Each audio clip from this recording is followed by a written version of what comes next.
Artigo 1703. Para a manutenção dos filhos, os cônjuges separados judicialmente contribuirão na proporção de seus recursos. Artigo 1704. Se um dos cônjuges separados judicialmente vier a necessitar de alimentos, será o outro obrigado a prestá-los mediante pensão a ser fixada pelo juiz, caso não tenha sido declarado culpado na ação de separação judicial.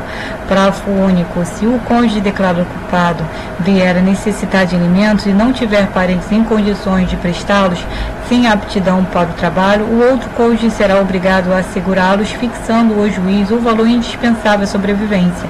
Artigo 1705. Para obter alimentos, o filho havido fora do casamento pode acionar o genitor, sendo facultado ao juiz determinar a pedido de qualquer das partes que a ação se processe em segredo de justiça. Artigo 1706. Os alimentos provisionais serão fixados pelo juiz nos termos da lei processual. Artigo 1707. Pode o credor não exercer, porém lhe é vedado renunciar o direito a alimentos, sendo o respectivo crédito insuscetível de cessão, compensação ou penhora.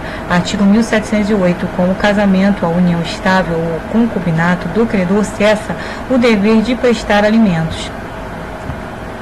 Parágrafo único. Com relação ao credor, cessa também o direito a alimentos se tiver procedimento indigno em relação ao devedor. Artigo 1709. O novo casamento do cônjuge devedor não extingue a obrigação constante da sentença de divórcio.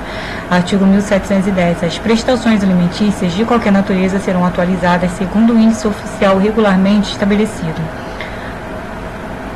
Subtítulo 4. Do bem de família.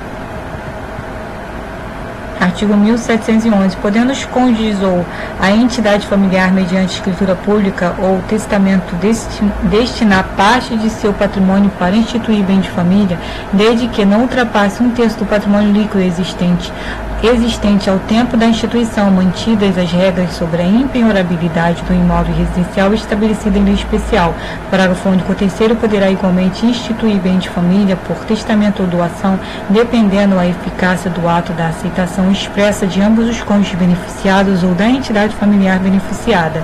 Artigo 1712. O bem de família consistirá em prédio residencial urbano ou rural com suas pertences e acessórios, destinando-se em ambos os casos da domicílio familiar, e poderá abranger valores mobiliários cuja renda será aplicada na conservação do imóvel e no sustento da família. Artigo 1703. Os valores imobiliários destinados aos fins previstos no artigo antecedente não poderão exceder o valor do prédio instituído em bem de família à época de sua instituição. Primeiro, deverão os valores imobiliários ser devidamente individualizados no instrumento de instituição do bem de família.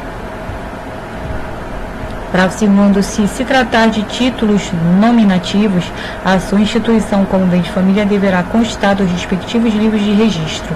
Parágrafo terceiro. O instituidor poderá determinar que a administração dos valores imobiliários seja confiada à instituição financeira, bem como disciplinar a forma de pagamento da respectiva renda aos beneficiários, caso em que a responsabilidade dos administradores obedecerá às regras do contrato de depósito.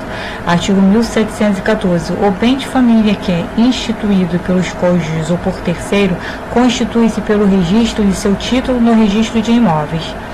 Artigo 1715. O bem de família é isento de execução por dívidas posteriores à sua instituição, salvo as que provierem de tributos relativos ao prédio ou de despesas de condomínio.